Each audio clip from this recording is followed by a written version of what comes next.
ಶ್ರೀ ಗುರುಭ್ಯೋ ನಮಃ ಪರಮಗುರುಭ್ಯೋ ನಮಃ ಶ್ರೀಮದಾನಂದ ತೀರ್ಥ ಭಗವತ್ಪಾದಾಚಾರ್ಯೇಭ್ಯೋ ನಮಃ. ಗುರುಗಳ ಅನುಗ್ರಹದಿಂದ ನಾವು ಭಗವದ್ಗೀತೆಯ 2ನೇ ಅಧ್ಯಾಯದ 67ನೇ ಶ್ಲೋಕವನ್ನು ಇವತ್ತು ನೋಡ್ಬೇಕು. ಇಂದ್ರಿಯಾಣಾಂ ಹಿ ಚರತಾಂ ಯನ್ಮನೋ ಅನುವಿಧೀಯತೆ ತದಸ್ಯ ಹರತಿ ಪ್ರಜ್ಞಾ ವಾಯುರ್ನಾವ ಇವಾಂಬಸಿ.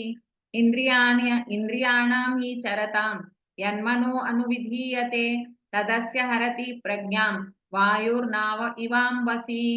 ಇಲ್ಲಿ ಆ ದೃಷ್ಟಾಂತ ಪೂರ್ವಕವಾಗಿ ಒಂದು ಸಾಧಕನ ಏನು ಗಳಿಸಿದನೋ ಜ್ಞಾನ ಅದು ಕೂಡ ಅವನಿಗೆ ಇಲ್ಲವಾಗುತ್ತದೆ ಇಂದ್ರಿಯ ನಿಗ್ರಹ ಇಲ್ಲದೆ ಇದೆ. ಇಂದ್ರಿಯ ನಿಗ್ರಹ ಅಂತ ಅನ್ನೋದು ಎಷ್ಟು ಅಗತ್ಯ ಅಂತ ಅನ್ನೋದನ್ನ ಒಂದು ಸಿಂಬಾಲಿಕ್ ರೆಪ್ರೆಸೆಂಟೇಶನ್ ನಾವು ಬಂದು ಇವಾಗ ನೋಡ್ತೇವೆ. ಒಂದು ನದಿ ಒಂದು ಸಮುದ್ರದ ತೀರದಲ್ಲಿ ನಿಂತಿರುವಾಗ ಒಂದು ಚಿಕ್ಕದಾದ ಒಂದು ನಾವೆ ಓಡ್ತಾ ಇರತ್ತೆ. ಅದರಿಂದ ಅದು ದಡಕ್ ಬರೋದಕ್ಕೆ ಪ್ರಯತ್ನ ಮಾಡ್ತಾ ಇರತ್ತೆ. ಆದ್ರೆ ದಡಕ್ಕೆ ಬರೋ ಕಾಲದಲ್ಲಿ ಹೊರಗಿಂದ ಅಷ್ಟು ಗಾಳಿ ಅಂತ ಅನ್ನೋದು ಬಂದು ಹೊಡಿತು ಅಂತಂದ್ರೆ ಅದಕ್ಕೆ ಯಾವ ಡೈರೆಕ್ಷನ್ ನಲ್ಲಿ ಕೂಡ ಹೋಗಕ್ಕಾಗಲ್ಲ. ಅಂದ್ರೆ ಆ ಗಾಳಿ ಅಂತ ಅನ್ನೋದು ಹಾಗೆ ಈ ಕಡೆ ಆ ಕಡೆ ಎಲ್ಲಾ ಕಡೆಯಲ್ಲೂ ಅದನ್ನ ದೊಬ್ಬು ಬಿಡತ್ತೆ. ದೊಬ್ಬಿರೋದ್ರಿಂದ ಅದು ಯಾವ್ದಾದೊಂದು ಒಂದು ಕಲ್ಲು ಮೇಲೆಯೋ ಎಲ್ಲಾದ್ರೂ ಬಿತ್ತು ಅಂತಂದ್ರೆ ಚೂರ್ ಚೂರಾಗ್ಬಿಡತ್ತೆ. ಆ ನಾವೇ ಇದ್ದ ಜಾಗವೇ ಗೊತ್ತಾಗಲ್ಲ. ಇಂಥ ಒಂದು ಸಂದರ್ಭಗಳನ್ನ ನಾವು ದೊಡ್ಡ ದೊಡ್ಡ ಶಿಪ್ಸಿಗೆ ಕೂಡ ಹೇಳ್ತಾರೆ. ದೊಡ್ಡ ಸ್ಟ್ರಾಂಗ್ಲಿ ಒಂದು ಶಿಪ್ಪು ಸಿಕ್ಕಾಕೊಂತು ಅಂತಂದ್ರೆ ಅದ್ರ ಒಂದು ಅಸ್ತಿತ್ವವೇ ಇಲ್ಲಂಗ್ ಹೋಗ್ಬಿಡತ್ತೆ. ಅಷ್ಟು ಅದಕ್ಕೆ ಒಂದು ಆಪತ್ತು. ಆ ತರನೇ ಇಲ್ಲಿ ಮನಸ್ಸು ಅಂತ ಅನ್ನೋದಕ್ಕೆ ಇರುವಂತ ಆಪತ್ತೇನು, ಇಂದ್ರಿಯ ಅಂತ ಅನ್ನೋದು ಹಾಗೆ ಎಳ್ಕೊಂಡು ಹೋದಾಗ ಅಂತ. ಇಂದ್ರಿಯಾಣಾಂ ಹಿ ಚರತಾಂ ಯನ್ಮನೋ ಅನುವಿಧೀಯತೆ ಅಂತ.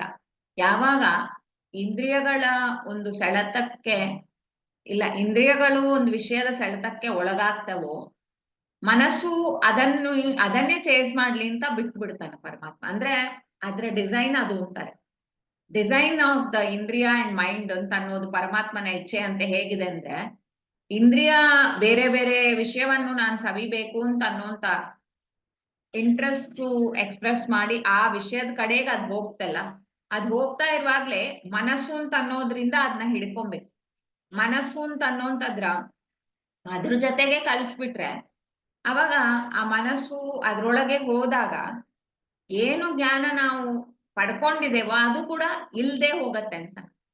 ಪ್ರಜ್ಞಾ ಅಂತ ಅನ್ನೋದು, ಜ್ಞಾನ ಅಂತ ಅನ್ನೋದು ಭಗವಂತನ ಬಗ್ಗೆ ಇರುವಂತ ಜ್ಞಾನ.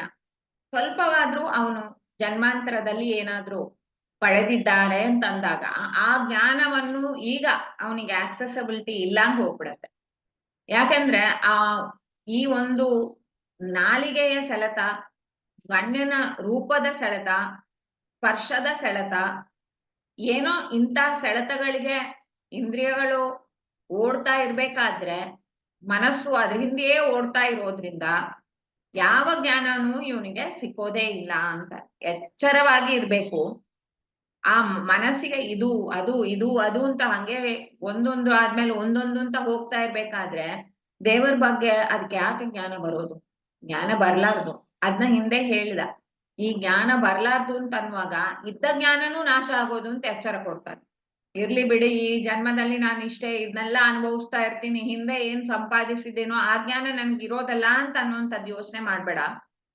ಆ ಸಾಧಕನಿಗೆ ಅಷ್ಟು ಎಚ್ಚರವಾಗಿ ಇರುವಂತ ಕೃಷ್ಣ ಹೇಳ್ತಾರೆ, ನೀವು ಏನು ಜ್ಞಾನವನ್ನು ಹಿಂದೆ ಸಂಪಾದಿಸಿದ್ರು ಅದು ಕೂಡ ಚೆಲ್ಲಾಬಿಲ್ಲಿ ಆಗ್ಬಿಡೋದು ಈ ಇಂದ್ರಿಯದ ಸೆಳೆತಕ್ಕ ನೀವು ಒಳಗಾದ್ರೆ ಅಂತ ತುಂಬಾ ಎಚ್ಚರವಾಗಿ ಇರಿ ಅಂತ ಅನ್ನುವಂತ ಒಂದು ಸ್ಟ್ರಾಂಗ್ ಆಗಿ ಒಂದು ಅಡ್ವೈಸ್ ಕೊಟ್ಟ ಕೃಷ್ಣ.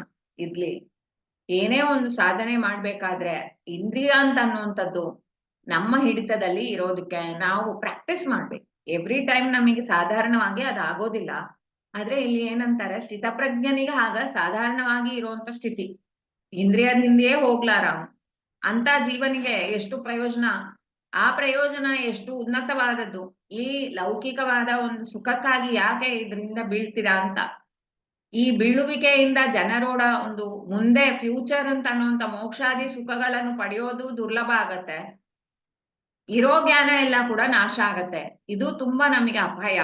ಅದರಿಂದಾಗಿ ನಾವು ಇಂದ್ರಿಯ ನಿಗ್ರಹ ಅಂತ ಅನ್ನೋದನ್ನ ಪ್ರಯತ್ನ ಪೂರ್ವಕವಾಗಿ ಮಾಡ್ಲೇಬೇಕು ಅಂತ ಅನ್ನೋದನ್ನ ಹೇಳ್ತಾನೆ. ಮಾಡ್ಲೇಬೇಕು ಅಂತ ಅನ್ನುವಾಗ ಗುರುಗಳ ಮಾತೇನು, ಎಷ್ಟೇ ನೀವು ಮಾಡಿದ್ರು ಕೂಡ ಅದನ್ನ ಒಂದು ಪ್ರೀತಿಪೂರ್ವಕವಾಗಿ ತಿಳಿ ಹೇಳಿಯೇ ನಾವು ಮನಸ್ಸಿಗೆ ನಿಗ್ರಹಾದಿಗಳಲ್ಲಿ ತೊಡಗಿಸ್ಬೇಕು ಅದನ್ನ ಅಂತ ತಿಳಿಸ್ತಾರೆ. ಅದು ಈ ರೀತಿಯಲ್ಲಿ ನಾವು ಪರಮಾತ್ಮನ ಪ್ರಾರ್ಥನೆ ಮಾಡಿ ಮನಸ್ಸನ್ನು ನನಗೆ ನಿನ್ನ ಪಾದದಲ್ಲಿ ನೆಡೋ ಹಾಗೆ ಅನುಗ್ರಹವನ್ನು ಮಾಡು ಅಂತ ನಾವು ಪ್ರಾರ್ಥನೆ ಮಾಡ್ತಾ ಮಾಡ್ತಾ ಇಂದ್ರಿಯದ ಒಂದೊಂದು ವಿಷಯಕ್ಕೆ ಅದು ಹೋದಾಗ್ಲೂ ಅಲ್ಲಿಯೂ ಪರಮಾತ್ಮ ಇದ್ದಾನ ಅಂತ ಅನ್ನೋ ಚಿಂತನೆಯನ್ನ ಮಾಡ್ತಾ ಮಾಡ್ತಾ ಪರಮಾತ್ಮನ ಚಿಂತನೆಯನ್ನ ಬಿಡದೇ ಇರ್ಬೇಕು. ಆವಾಗ ಈ ವಿಜಯದಾಸರು ಒಂದು ಹಾಡಲ್ಲಿ ಹೇಳ್ತಾರೆ, ನಾನು ಎಲ್ಲ ಭೋಗ ಮಾಡ್ತಾ ಭೋಗಗಳೆಲ್ಲ ನಿನ್ನ ಉಪಚಾರ ಅಂತ ಅನ್ನುವಂತ ಆಲೋಚನೆಯನ್ನು ಮಾಡ್ತಾ ಇರೋದು. ಹಾಗ ಮಾಡ್ತಾ ಮಾಡ್ತಾ ಏನಾಗತ್ತೆ, ಆ ವಿಷಯ ಅಂತ ಅನ್ನೋದ್ರಿಂದವೇ ನಂಗೆ ಸುಖ ಇಲ್ಲ, ಭಗವಂತನಿಂದವೇ ನಂಗೆ ಸುಖ ಅಂತ ಅನ್ನೋದು ಜೀವನಿಗೆ ಅದು ಪರಿಚಯ ಆಗಕ ಶುರುವಾಗತ್ತೆ. ಆ ಪರಿಚಯದಿಂದವೇ ಮತ್ತಷ್ಟು ಆ ಉಪಾಸನೆಯನ್ನು ಮಾಡ್ಬೇಕು ಅಂತ ಅನ್ನೋದನ್ನ ಅವರಿಗೆ ಆಗತ್ತೆ. ಅದಾದ್ಮೇಲೆ ಮುಂದೆ ಅವರು ಏಕಾಗ್ರವಾಗಿ ಪರಮಾತ್ಮನ ಚಿಂತನೆ ಮಾಡೋದಕ್ಕೆ ಸಾಧ್ಯತೆ ಇದೆ. ಅದು ಇಲ್ಲದೆ ಹೋದಾಗ ಇದ್ದ ಜ್ಞಾನ ಎಲ್ಲ ಕೂಡ ನಾಶ ಆಗತ್ತೆ. ಒಂದು ನೀರಲ್ಲಿ ಚಿಕ್ಕದಾದ ಒಂದು ನಾವೆ ಓಡಾಡ್ತಾ ಇರ್ಬೇಕಾದ್ರೆ ಆ ನಾವೆ ಗಾಳಿ ಬೀಸಿದಾಗ ಆ ಚಿಲ್ಲಾಬಿಲ್ಲಿಯ ಹೋಗುತ್ತಾರೆ. ಆ ತರ ಮನಸ್ಸು ಏನು ಜ್ಞಾನವೂ ಇಲ್ದೇನೆ ಇಂದ್ರಿಯ ಹಿಂದಿಯೇ ಓಡ್ತಾ ಇರತ್ತೆ, ಇಲ್ಲಿ ಅಲ್ಲಿ ಇಲ್ಲಿ ಅಲ್ಲಿ ಅಂತ.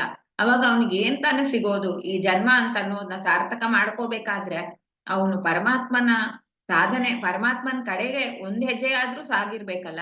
ಆ ಸಾಗುವಿಕೆಗೆ ಬಂದು ಇದು ತುಂಬಾ ಅಗತ್ಯ ಅಂತ ಅನ್ನೋದನ್ನ ಹೇಳ್ತಾನ.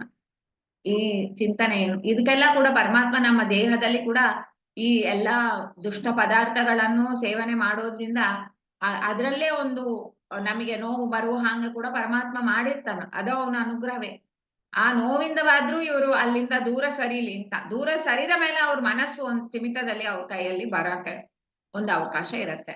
ಅದರಿಂದ ಎಲ್ಲವೇ ಅವನ ಕರುಣೆ ಅಂತ ತಿಳ್ಕೊಂಡು ನಾವು ವಿಷಯದ ಒಂದು ಕಡೆಗೆ ನಮ್ಮ ಮನಸ್ಸನ್ನು ಸಾಗದೆ ಇರೋದಕ್ಕೆ ಮಹಾಪ್ರಯತ್ನವನ್ನು ಮಾಡಬೇಕು ಅಂತ ಏನು ಕೃಷ್ಣ ಹೇಳ್ತಾನೋ ಅದು ನಮ್ಮೆಲ್ಲರಿಗೂ ಆಗ್ಲಿ ಅಂತ ಪ್ರಾರ್ಥಿಸ್ತಾ ಇದನ್ನು ಸಮರ್ಪಣೆ ಮಾಡೋಣ. ಅಸ್ಮದ್ ಗುರುವಂತರ್ಗತ ಭಾರತೀ ರಮಣ ಮುಖ್ಯ ಪ್ರಾಣಾಂತರ್ಗತ ಶ್ರೀ ಲಕ್ಷ್ಮೀನಾರಾಯಣ ಪ್ರೇರಣ್ಯ ಲಕ್ಷ್ಮೀನಾರಾಯಣ ಪ್ರೀತ್ಯರ್ಥಂ ಶ್ರೀಕೃಷ್ಣಾರ್ಪಣಮಸ್ತು. ಹರೇ ಶ್ರೀನಿವಾಸ.